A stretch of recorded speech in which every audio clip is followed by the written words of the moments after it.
para falar um pouquinho aí com nossos ouvintes, nossos internautas, compartilhando a carreira dele e todo esse bem que ele está fazendo para a humanidade, para as pessoas. Vai falar ao vivo com vocês hoje aqui. César Romão, seja muito bem-vindo ao nosso programa. Como já falei, uma alegria muito grande ter você aqui. Dê boa noite para os nossos ouvintes. Boa noite, Roque. Boa noite aos seus telespectadores. Muito obrigado pelo carinho. Você ficou muito bem de barba. Gostei. Não tira, não. E fiquei muito feliz de chegar aqui e ver que você tem 2 lançamentos literários, o Mindfulness e um livro sobre o seu brilhantismo, né, nos 50 anos de Karatê. Quero até recomendar, porque o trabalho do Roque é fantástico, com certeza. Eu vi o livro agora, vou lê-lo, mas eu tenho certeza que, pelo seu trabalho, os livros devem estar maravilhosos. Parabéns, Roque. Bem-vindo ao mundo da literatura. Precisamos de obras como essa. E depois eu quero que você conte a história que você, de vez em quando, tem o privilégio de participar quando você está fazendo palestra, nos teus cursos, da história do livro, do primeiro livro que você fez. Eu quero que você compartilhe isso com nossos ouvintes, para estimular eles, né, a seguir essa carreira. E pode ter certeza que foi uma inspiração da tua fala que fez com que eu tivesse coragem e, enfim, colocasse isso para andar, né? Romão, confesso para você que nesses últimos anos eu tenho mais ou menos 10 obras prontas, né? Quero lançar 4 esse ano e já tem 2 aqui que eu vou fazer o lançamento na Drummond agora no final do mês. Você não está convidado, você está convocado para estar lá. Bom, eu queria que você falasse para nós o que significa para você liderar com propósito um país tão desigual como o nosso país, César. Nós temos hoje, meu querido Roque, uma ausência de liderança, né? A liderança, as pessoas confundem aqui no Brasil liderar com comandar, né? Ou mandar. O líder é aquele que é seguido, é aquele que é exemplo. Isso é importante. Exemplo. Nós não temos aqui uma liderança com exemplo hoje. Às vezes, para você saber se a pessoa é líder, é muito simples, Roque. Basta você ver se ela vive o que ela lidera. E aí você vai tomar um susto, né? Então você vai ver que a maioria dos líderes que estão aí hoje, eles não vivem aquilo que estão liderando. Não faz parte da vida dele. E o líder ele tem que ser inspirador. Também nós estamos em baixa aqui com líderes inspiradores. Eu gostaria de ser assim. Eu, por exemplo, toda a minha carreira literária foi inspirada em Og Mandino, que é o autor que mais vendeu livros no mundo depois da Bíblia. Og Mandino, até hoje, tem esse recorde. Nenhum autor conseguiu esse recorde. E vai ser mantido, vai ser muito difícil um autor vender mais livros que a Bíblia. Qual o título dele que você mais gosta? O primeiro livro, eu gosto de todos, sim, né? Mas tem 2 que moveram muito o meu coração. O primeiro livro dele, O Maior Vendedor do Mundo, e o segundo, que praticamente foi uma grande inspiração para mim, que é O Maior Milagre do Mundo. É um livro que eu sempre recomendo também. E hoje, quando a gente quer seguir uma carreira, eu sempre digo aos meus alunos, e falo isso nas palestras também, você tem que ter uma inspiração, você tem que ter alguém que você olhe e fale assim, eu quero fazer o que ele faz. E aí você o vê de perto. Aqui no Brasil é o contrário, se você conhecer o seu ídolo, você pode se decepcionar e ele não ser mais o seu ídolo, né? Então, mas tem muita gente boa aí que você pode seguir, que você pode se inspirar. Então, o líder ele é inspirador, ele é seguido e atua pelo exemplo. Como você faz grandes palestras na área empresarial, corporativa, como é que é essa relação? O que você pode dar de dica para as pessoas que estão nesse segmento, Romão? Roque, isso é muito interessante, porque desde que eu comecei a fazer eventos, é uma carreira longa, né? São mais de 2.400 eventos. Se você entrar no meu Facebook, tem lá fotos de todas as minhas palestras. Todas? Todas elas. Você vai ver um álbum lá, bacana. E quando eu descia do palco, as pessoas falavam assim, eu quero fazer o que você faz. Como é que eu faço? E aí, nessa época, eu criei um treinamento de formação de palestrante. Comecei em 95, 96. Então, ao longo da minha carreira, além dos meus eventos, né, eu tenho auxiliado muitos profissionais a se tornarem palestrantes também. E todos com bastante êxito. Uns até ultrapassaram os ensinamentos, porque tem aqueles que disparam, né? Eu costumo dizer que as pessoas, elas têm um segredo delas, que elas não conhecem, e de repente esse segredo é despertado. E aí ela cresce, ela toma um formato que nem ela acredita. A principal coisa que eu ensino aos meus alunos é a seguinte: você tem que praticar o que você faz no palco. Começa por aí. Você quer ver se um palestrante é um líder? Bem, sobre o que ele fala? Bom, família. Poxa, mas ele já casou 6 vezes. Entendi. Sobre o que ele fala? Ele fala sobre motivação. Mas aí, quem que ele motivou? Mas eu encontrei ele outro dia numa pizzaria, ele estava muito triste, tomou todas. Então, eu acho que os parâmetros de exemplo, eles são muito importantes quando você monta uma carreira. Então, o palco, ele faz 2 coisas com as pessoas. Ele pode aumentar as suas competências, as suas qualidades, como ele pode aumentar também os seus defeitos. Então, por isso, quando você pisa num palco, ali é um território sagrado. Minha vida inteira, o Og Mandino, nessa década, ele falou: Romão, se você quiser ter êxito, você vai ter que andar à sombra das suas palavras. Pô, é quase impossível. Eu procuro fazer isso. Aí, quando não consegue, a gente para, volta, pede perdão a si mesmo, vai lá e corrige. Esse é o segredo também. Você se ter essa humildade corrigir, também de autocorreção, né? Você tem que ter essa humildade para se corrigir. Porque se você não corrigir, o palco ele vai aumentar o seu erro.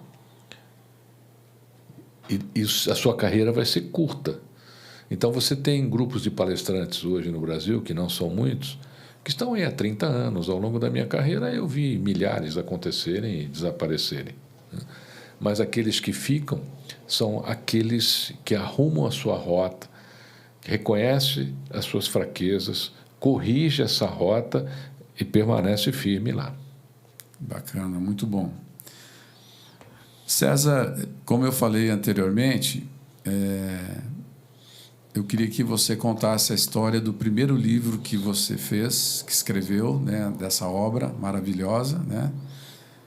E até para inspirar outras pessoas, né, a seguir esse caminho. E eu, ouvindo as tuas palestras, o bate-papo com você, que me inspirou também a começar a escrever e colocar o que eu tenho no coração para fora.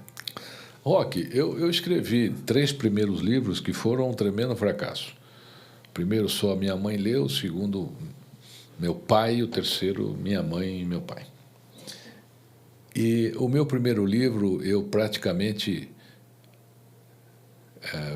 não só fui responsável por escrever, como também fui responsável por adquirir, né? Porque o meu editor me chamou e disse assim: Romão, temos aqui os seus 3.000 livros, ninguém quis, vendo a você a peso de papel.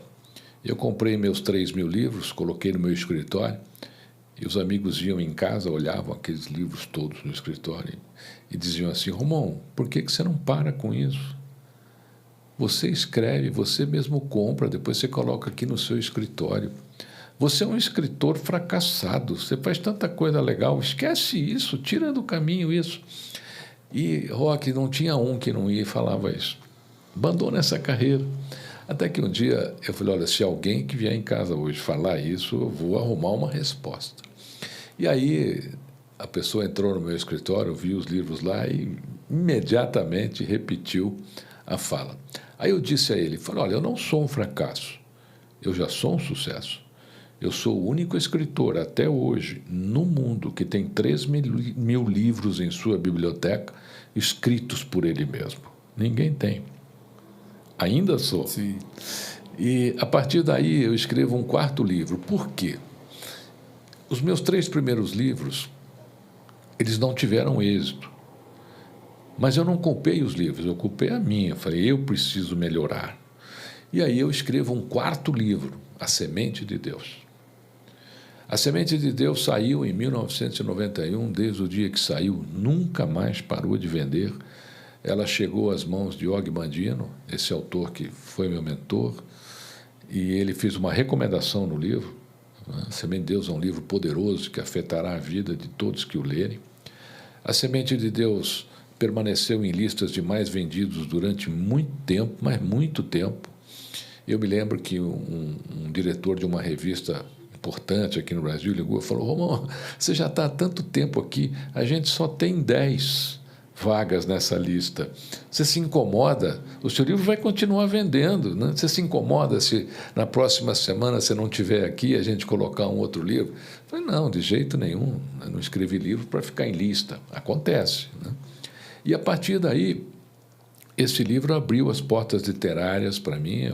Ao longo da carreira escrevi 25, e foi a Semente de Deus que me fez ganhar o mundo. Hoje são livros em mais de 50 países.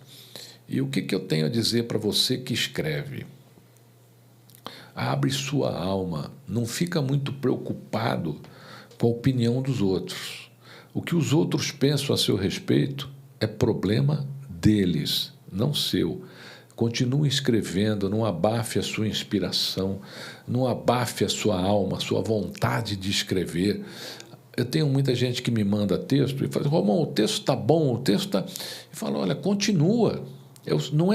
Não é se o texto está bom ou não, é o seu estilo. Você pode ter escrito algo que é um estilo novo, você vai inovar na literatura. Então não se preocupe muito. Uma vez eu fui chamado para um programa de televisão com transmissão nacional e tinham 3 críticos literários. E eles sentaram a pua no meu livro, Semente de Deus. Semente de Deus. Sentaram a pua no livro, né? E nessa época, nós estávamos numa época daquela conversa de autoajuda, né? Não, esse é um livrinho de autoajuda, né? E aí eu fiz a seguinte, depois que eles falaram tudo que queriam falar, eu fiz o seguinte questionamento a eles. Eu falei, por gentileza, eu não tenho conhecimento que nenhum de vocês aí tenha livro escrito. Não, eu não tenho. Eu falei, olha, o dia que vocês escreverem um livro, eu vou aceitar ouvi-los. Hoje eu não aceito. Quer discutir o livro, eu discuto, mas quer criticar o livro, eu só vou aceitar de alguém que tenha escrito. Alguém que tenha escrito, tenha vestido a minha sandália, né? Sim. Então, hoje as pessoas desistem muito fácil. Escreve o livro, dá para 2 amigos lerem, os 2 amigos nem leem, e falam, não, achei bom, você devia fazer isso, você devia fazer aquilo. Esquece isso, gente, senta, escreve, edita, olha só. Meu querido amigo Roque, hoje aqui me emocionando com 2 títulos, e eu tenho certeza, Roque, que você vai auxiliar muita gente com seus livros. Essa é a nossa ideia, Romão, deixar um legado de tudo que a gente passou aí, especialmente sobre o caminho das mãos vazias, né? Eu sou karateca, eu sei que você também é karateca, né? Há 50 anos, e quero deixar esse legado e ajudar as pessoas a entender melhor o objetivo das artes marciais, né? O que significa a persistência. E falando de persistência, eu acho que a tua fala sobre os livros iniciais que você escreveu, serve para uma motivação na vida das pessoas, não só como autor, como escritor, né, Romão? Quanto mais você passa por experiências difíceis, melhor você fica para o dia a dia. Então, eu acho que essa tua fala incentiva as pessoas não só no sentido de escrever livro, né, e etc., né, mas no dia a dia mesmo da vida, né, que é tão difícil para a gente. Bom, ontem você foi numa palestra muito especial, né, e você falou de IA. Quero que você fale um pouquinho disso hoje, no sentido corporativo, no desenvolvimento pessoal, né? O que você pode falar para nós disso, Romão, aí, para os nossos ouvintes, né? Hoje a gente tenho certeza que a gente tem ouvintes em Santa Catarina, vários estados, né, que receberam o nosso convite e, sabendo que você estava aqui, estão acompanhando aí a sua participação. Roque, foi uma palestra muito bacana, fui muito bem recebido, recebi o amor e o carinho de muitos irmãos, de muitos companheiros, e eu quero até deixar aqui a minha gratidão a todos eles aí pela calorosa recepção de ontem. O tema foi inteligência artificial na vida e na carreira das pessoas. Roque, esse é um tema que vem sendo debatido há muito tempo. O que eu vejo na realidade hoje, né? O que está acontecendo? As pessoas estão valorizando demais a inteligência artificial. E eu digo a você que ela não é nem tão inteligente nem tão artificial. Imagine você que no auge dela, aí, quando ela começou, eu perguntava para ela quais eram os livros de César Romão. Ela respondia 12 e nenhum era meu, eram de colegas. E aí eu comecei a contar esse case em programas de televisão. Aí a inteligência artificial ficou brava, ficou nervosa. E hoje você pergunta para ela sobre César Romão, você tem que separar aí uns 45 minutos para ler tudo que ela colocou lá. Hoje, por exemplo, antes de sair de casa, eu perguntei a ela: em qual programa darei entrevista hoje? Ela falou: não sei. Agora ela sabe, porque está no ar, né? Ela vai captar essa nossa transmissão e, se perguntar quando terminar o programa, vamos fazer esse teste? Quando terminar o programa, você pergunta, ela vai dizer o programa. Olha, primeiro nós temos que entender o seguinte: a gente não pode perder as nossas características humanas. O que eu vejo hoje? As pessoas estão ficando escravas de respostas prontas, nós estamos atrofiando o nosso cognitivo, e lembrando que nós fomos trazidos de hominídeos das cavernas até essa condição em função da expansão e o desenvolvimento do nosso sistema cognitivo. Nós não podemos ser escravo de uma inteligência artificial. Outro grande ponto de preocupação é que a inteligência artificial não tem etimologia, ela não consegue te dar a bibliografia das informações. Além disso, ela só trabalha com informações do passado, ela não consegue criar futuro. Toda previsão de futuro que você pedir a ela será um grande erro, porque ela trabalha com previsões e assuntos que já passaram. Hoje, por exemplo, você tem aí muitos artistas com renome mundial processando as inteligências artificiais, porque você pergunta para ela: olha, eu quero um livro que seja uma mistura de Picasso, Van Gogh, Monet. Ela faz sobre os quadros que já existem. Então, recentemente nós tivemos aí a greve dos atores e redatores de Hollywood. Parou a indústria do cinema porque a inteligência artificial estava fazendo o trabalho dos atores. E não adianta você querer me convencer que ela vai ser melhor que os atores. A inteligência artificial, por exemplo, eu recebo muito livro hoje escrito por inteligência artificial para dar uma opinião. Eu não dou. Quando eu percebo que foi uma inteligência artificial que escreveu, eu falo: olha, desculpa, mas aqui não tem você. A literatura, a inteligência artificial nunca vai conseguir captar as emoções, as intuições que nós temos, por alma e por cérebro. Tudo bem, se você for fazer aí, mas e livro didático? Olha, tem exemplos aí, não são poucos, de livros didáticos com informações erradas. Numa palestra minha, uma professora levou um livro e disse: Romão, o que você acha disso? E ela grifou, e o livro didático das crianças dizia que Dom Pedro II promulgou a Lei Áurea. Perigoso isso. Nossa. É uma mentira que, se prevalecer, a geração do futuro vai acreditar que foi Dom Pedro mesmo que promulgou a Lei Áurea. Então, nós temos muitas informações hoje que não são adequadas.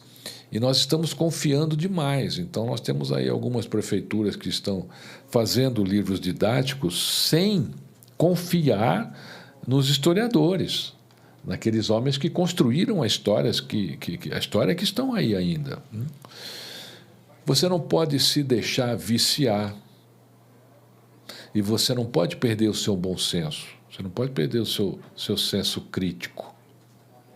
E ela não é tudo isso também, na minha opinião. Pra você ter uma ideia, ela vai causar em algum tempo um problema muito grande ao nosso planeta.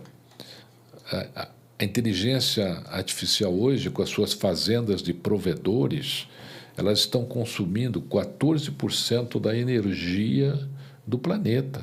Nossa. É muito. Estão crescendo, isso vai crescendo.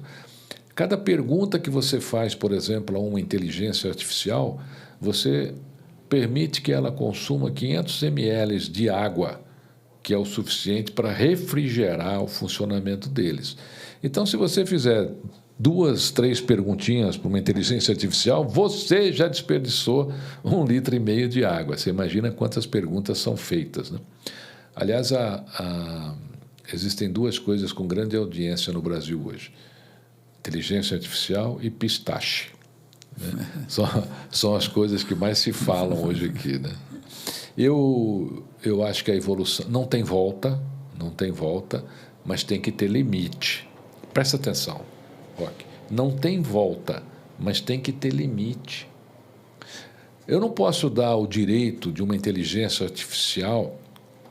Hoje nós tivemos aí a eleição do novo Papa, né? Um Papa conciliador, um Papa que possivelmente dará continuidade às obras do Padre Francisco, tem viés latino-americano, quer dizer, então eu acho que a Igreja acertou. Eu não posso, num dia como esse, se eu perguntar aqui, eu acho que você também vai responder a mesma coisa. O que você mais viu hoje? Gente vestida de Papa, político vestido de Papa, através de inteligência artificial. Se nós pegarmos uma inteligência artificial dessa, Roque, a Sora, por exemplo, fizermos lá e ela faz uma foto nossa, a gente sendo preso pela Polícia Federal. Roque, nós vamos demorar uns 10 anos para explicar que a foto é falsa. Todo mundo vai achar que você foi preso, que eu fui preso, entendeu? Então, e principalmente for uma notícia negativa, né? Mas é sempre negativa. Né?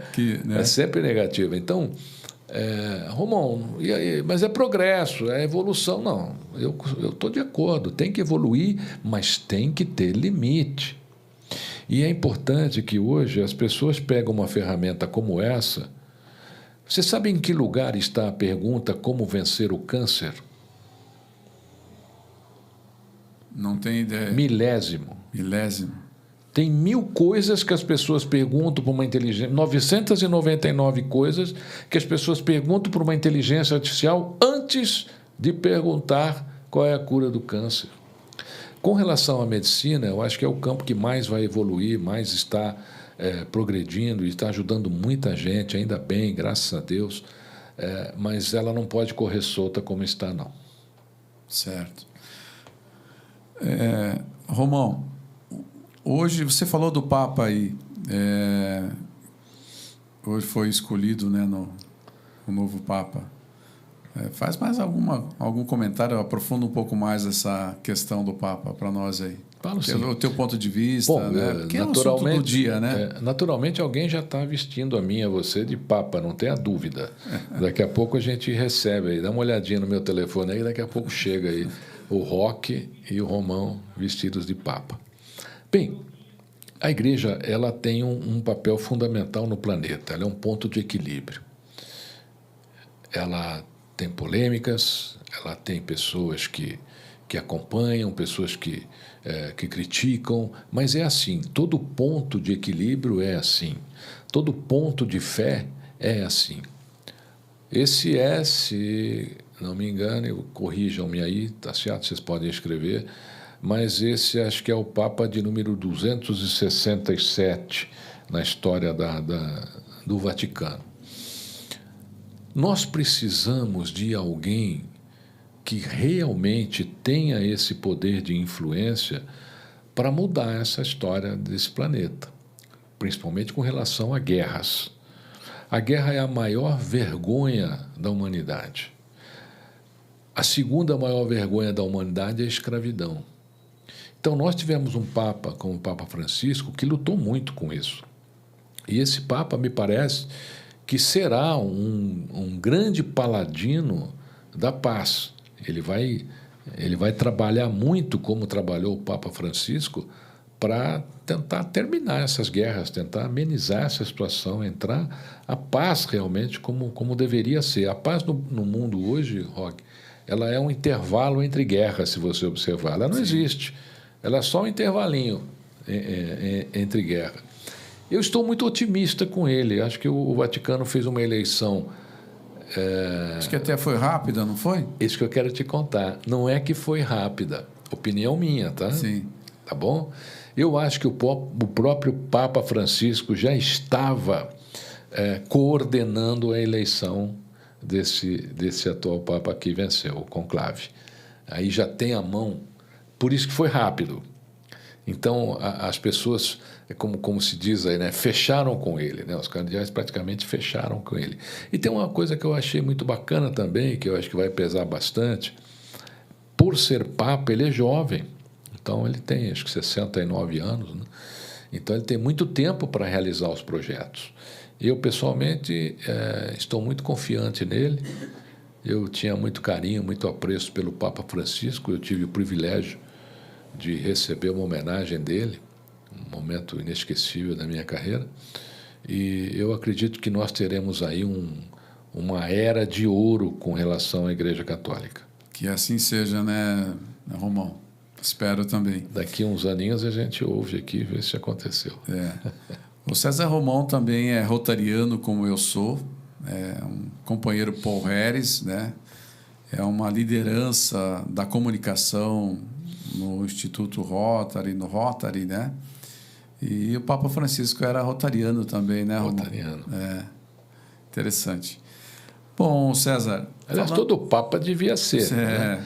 Pessoal do Rotary International, já vai lá, já entrega um Paul Harris para esse Papa e já o nomeia como rotariano também. Falando de lideranças, de trabalho corporativo... Tem uma pergunta aqui sobre esse assunto. Tá, então, por favor, a nossa produção, a Sueli, faz a pergunta para o César, né? Isso. O Giancarlo, ele está perguntando se você acha que a escolha de um Papa norte-americano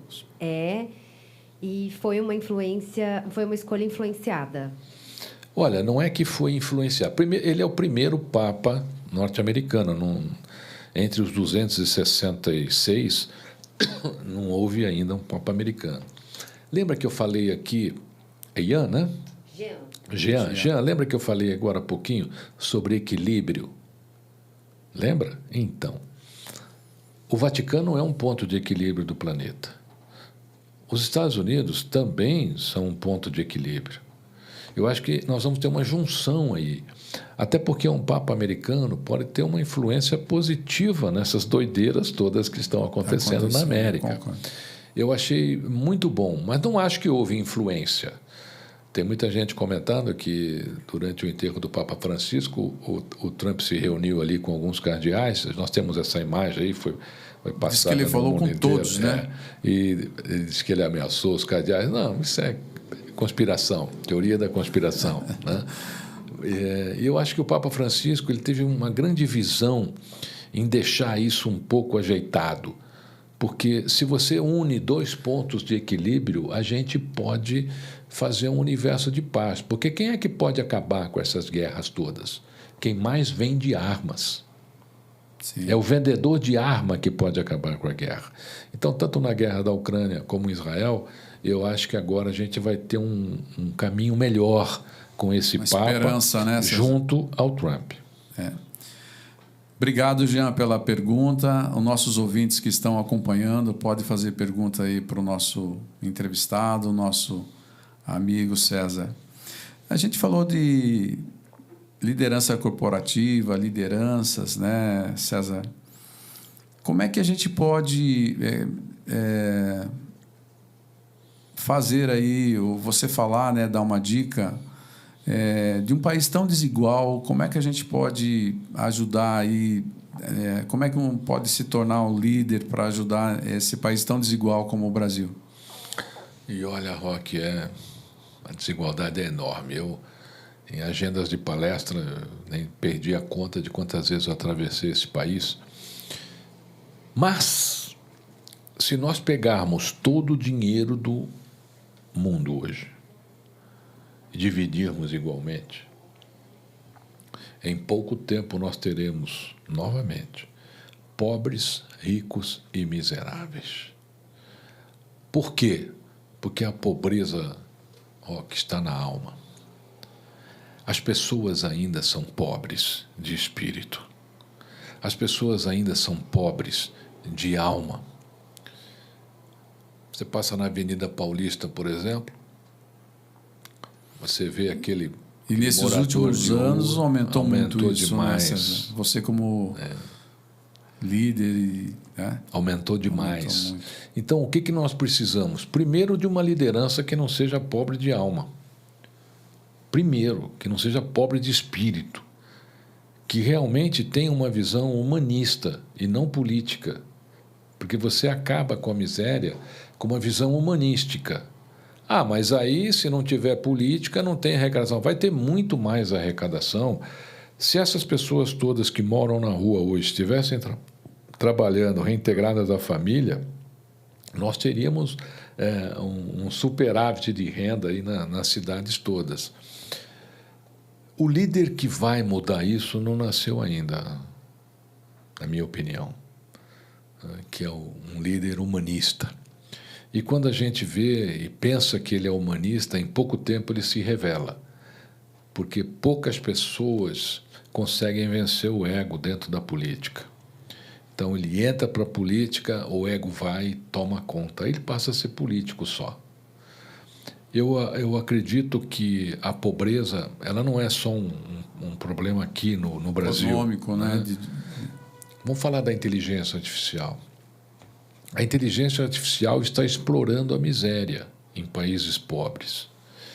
Em países como Nairobi, aquela região da Índia mais pobre, eles estão entregando um notebook, juntando 200, 300 pessoas numa salinha, passando comida por debaixo da porta e criando uma escravidão de rotuladores, que são as pessoas que alimentam a inteligência. Ela não se retroalimenta, ela tem que ser alimentada.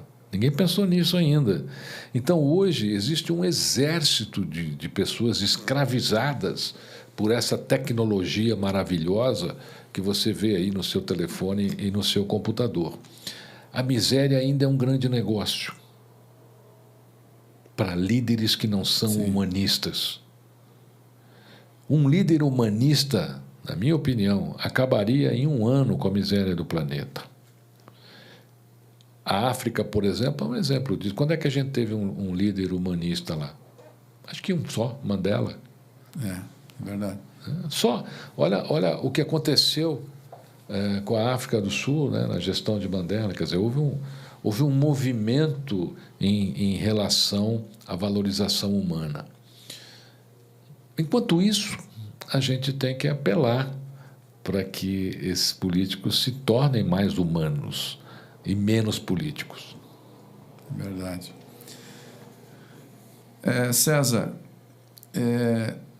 o que inspirou você a escrever, a seguir esse caminho de autor, de mentor, né? de líder empresarial, como professor, e eu quero... Você sabe disso, né? Mas a minha admiração por você começou lá atrás, há alguns anos, né? Quando você falou para mim que você estava disputando uma eleição, uma vaga na Assembleia Legislativa de São Paulo, uma pena que, né, não tivemos sorte naquela época, né? Ou talvez não, né? Que a tua bandeira, eu perguntei, lembro até hoje, eu falei, César, qual que vai ser a sua bandeira? Você falou, Roque, a minha bandeira é educação. Então, isso, você tem a minha admiração por isso, eu sou professor também, tenho trabalhado duro, César, aí para ajudar na formação, nem que seja uma capacitação simples, técnica, né? Capacitação de mães, aí, projetos sociais, inclusive com Rotary, que a gente fez, de ensinar as mães a fazer corte e costura, curso de trabalhar com unha, né? Agora me fugiu a palavra, né? Manicure. O manicure, né? E se tornou a renda principal da família, sabe, César, né? Então, fala um pouquinho disso para nós. E lá se vão 20 anos, meu querido amigo. Então, já faz tudo isso? Lá se vão 20 anos. Muito feliz por você ter lembrado. Essa campanha, na época, ela me agradou muito. Eu perdi. Eu não perdi, eu só não ganhei, eu só não fui eleito. Isso não é uma derrota, né, na época. Mas eu fiquei muito feliz depois. Sabe por quê? Eu tenho pessoas que me ligavam e diziam assim, Romão, tudo bem? Tudo bem. Qual é o teu gabinete? Eu estou aqui na Assembleia e quero te visitar. Não foram poucos, Roque. Foram muitos. Eu recebi muita congratulação. Então, muita gente nem acreditou que eu não fui eleito. Foi uma coisa... Aquilo foi uma das grandes emoções da minha vida. E quando eu dizia para as pessoas, olha, eu não ganhei eleição, né? Não atingi o coeficiente de... Não pode ser, não é possível, né? Então, isso mostrou o carinho das pessoas com o meu trabalho. E por que a educação? E ainda é uma bandeira minha, né? A mão que embala o berço da educação é a mão que escreve o destino da nação. Vou repetir para você. A mão que embala a educação é a mão que escreve o destino de uma nação. Então, nós não podemos permitir, por exemplo, num país como o Brasil, que crianças atravessem rio para poder estudar, que crianças atravessem mata ou andem 20 quilômetros numa estrada inclusive de barco, né? De barco, não sabendo nem se vai conseguir chegar ou voltar. Então, nós ainda... Sem falar da remuneração dos professores, né? Olha, professor, é missão. Ele faz porque gosta, ele faz porque ama.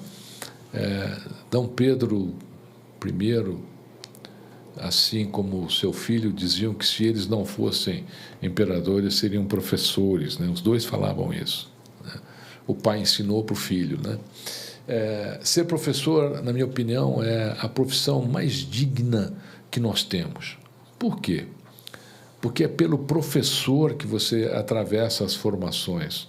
São os professores que colocam os médicos nos hospitais, são os professores que colocam aí advogados nos tribunais e assim por diante.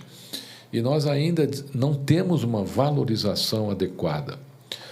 Agora, como símbolo de educação, eu poderia citar aqui, por exemplo, algumas cidades que são exemplos de atividade na educação, se você permitir. Por exemplo, não vou falar muitas, vou falar uma e vocês pesquisam aí depois. Nós temos aqui, muito pertinho de São Paulo, a cidade de Santana de Parnaíba. Santana de Parnaíba tem investido demais na educação. Tem feito coisas lá que municípios do Brasil inteiro deveriam seguir, copiar, né? Copia, faz igual, né? O prefeito lá é o Elvis César. A educação é uma coisa maravilhosa. E lá tem também a Fundação EPROCAD, que é um centro educacional de primeiro mundo, premiadíssimo mundialmente. Que bacana. Que reintegra as crianças através do esporte. Muitos campeões e medalhistas desse país saíram do EPROCAD. O EPROCAD nasceu com José Messias, que então, na época, há 35 anos atrás, era um vereador da cidade, muito atuante, uma ideia genial. E está lá, quer dizer, a cidade de Santana de Parnaíba tem muitos exemplos que podem ser seguidos. Aí a grande pergunta, né? Se já tem quem faz, por que não copia? Os bons exemplos, né? É isso aí, César. Mais alguma pergunta dos nossos ouvintes? Bom, César, eu quero que você fale aí da última obra que você tem aqui, que você trouxe para nós aí, para os nossos ouvintes. Não é a última, meu querido. Não é a última? Amigo. Eu vou lhe ensinar agora que você entrou no mundo da literatura. Quando disserem a você, essa é a sua última obra, não, é a mais recente. Ah, tá certo, né? A última está por vir ainda. Você vê que interessante aqui, César, ensinamentos bíblicos para o sucesso. Você sabe que o último que eu escrevi... O recente. É o recente, né? Exato. De joelho, mas de pé. De joelho, mas de pé. Ainda talvez eu até mude o título, depois até você me dá uma sugestão. Quem tem a humildade de se ajoelhar está sempre em pé. Exatamente, e bem com esse intuito aqui. Muito legal. Então, o meu mais recente livro... Mais recente, né? O mais recente do nosso... Que está aqui com você, Ensinamentos nosso irmão, Bíblicos. Meu venerável mestre, o livro dele... Ensinamentos Bíblicos para o Sucesso. Eu sempre fui muito apaixonado pela Bíblia, né? Eu sempre... e muita gente acabava as palavras, Romão, pô, eu queria ler a Bíblia, mas é tão difícil, é um livro complicado, né?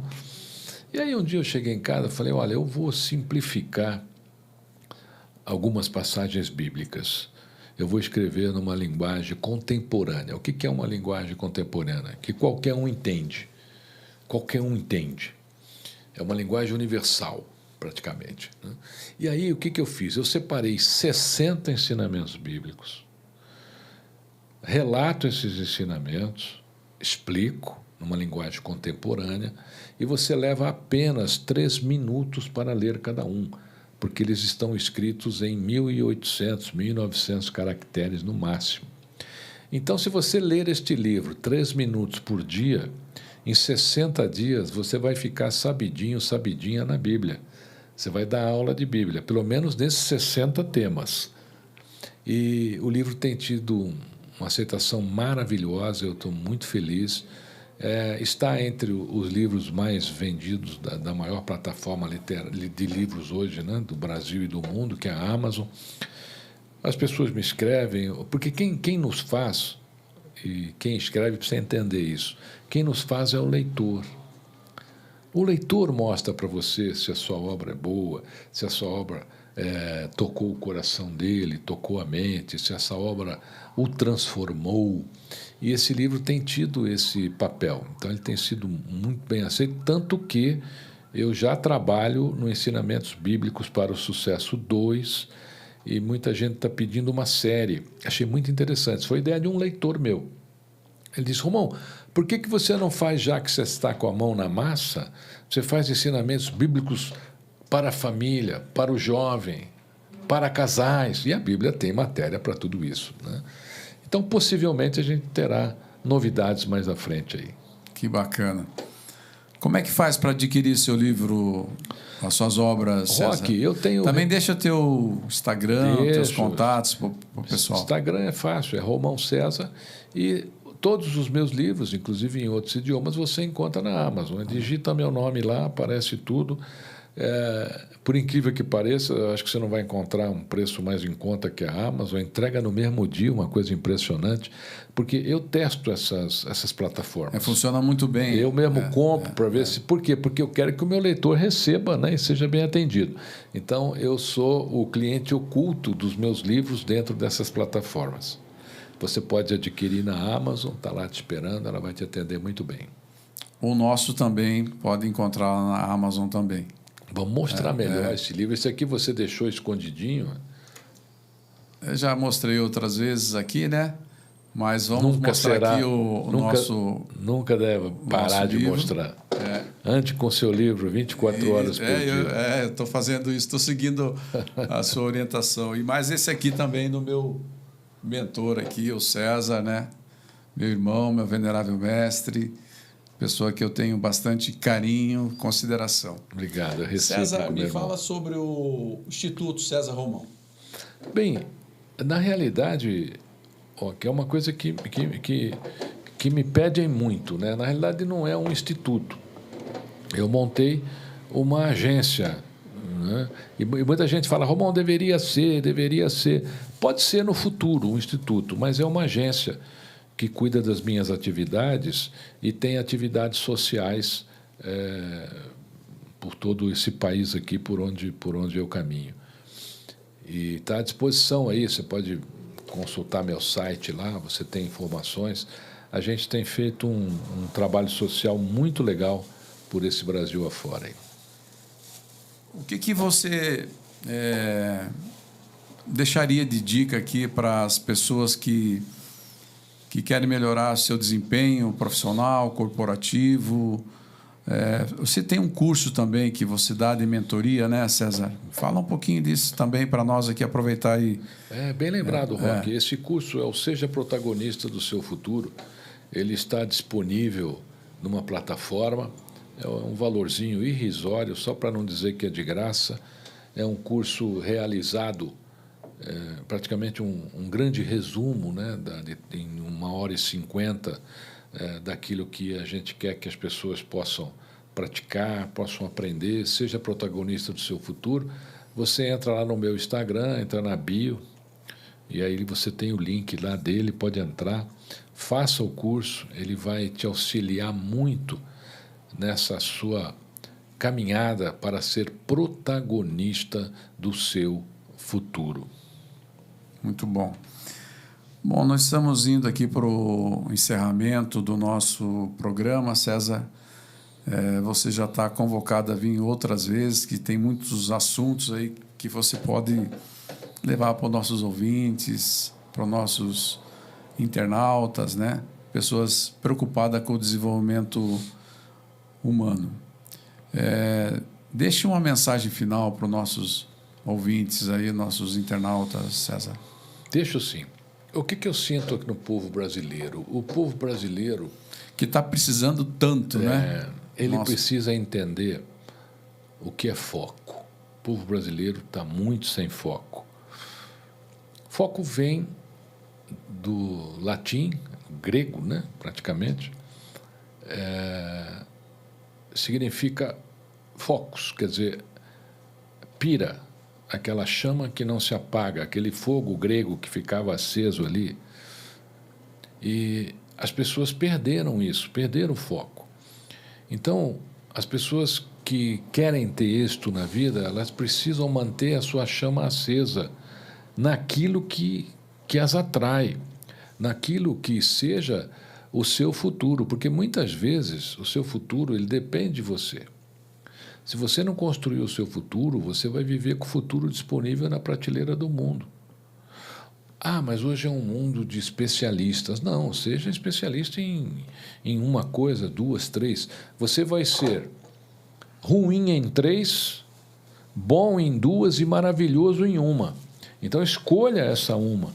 Então, tenha foco. Quando você escolher algo para fazer na vida, se dedique a isso, aprenda mais sobre isso, aprenda tudo que você puder sobre isso e não perca o seu foco. Uma outra hora nós vamos falar aqui, eu sei que, acho que talvez até que você me falou isso num dos seus eventos, né? Como é que foi... Por que surgiu a palavra foco, né? Você falou da pira, né? Como é que ficou isso como uma meta para as pessoas, o foco, ter foco, né? O que eles estão enxergando, né? Uma hora eu vou falar isso aqui também, eu sei que você conhece muito bem. César, nós temos aqui sempre uma lembrança para os nossos convidados, tá? E nós fizemos com muito carinho isso aqui para você. Poxa, que tá? Carinho imenso. Eu quero entregar para você isso, né? E você lembrar aí do nosso programa. Vou lembrar. Adoro o caneca. Sabe que nós temos você no nosso coração. Então, quero te entregar isso aqui, essa lembrança Obrigado, do querido. nosso programa aqui. Obrigado. Olha Isso só. a gente sempre... Parzinho aqui. É. Muito bom. Você sabe que você tem o seu sobrenome, é o sobrenome da minha mulher, né? Pois é, ela Do meu falou sogro, hoje, né? né? Família poderosa, viu? Obrigado, viu, Roque? Obrigado mesmo. Eu vou guardar e vou usar com muito carinho também, viu? Bom, não esqueçam de compartilhar, de curtir, de apoiar o nosso programa IPAR. Esse programa fica gravado. Quem não teve tempo de assistir, de participar, pode entrar lá no nosso canal IPAR, que você vai ter condições de rever esse programa e os demais que foram feitos. Não deixe também de mandar a sua colaboração para o nosso programa, sugerindo temas, pessoas que possam estar sendo entrevistadas aqui. Nem entrevista, é um bate-papo. E vou falar para você, viu, César? As pessoas que nós estamos trazendo aqui são pessoas que a gente tem muita consideração, a gente tem um amor grande por essas pessoas, é até emocionante da gente falar isso, né? Então, assim, é uma alegria estar fazendo esse programa, principalmente ao vivo, e recebendo pessoas que a gente admira, que a gente gosta, e do outro lado lá, os nossos ouvintes também participando, interagindo, incentivando a gente, né? Isso é muito importante. Então, não deixe de curtir, de apoiar, de compartilhar, de sugerir ideias e temas aqui para a gente debater. Uma boa noite e que todos estejam aí com o nosso Criador, o grande arquiteto do universo. Muito boa noite.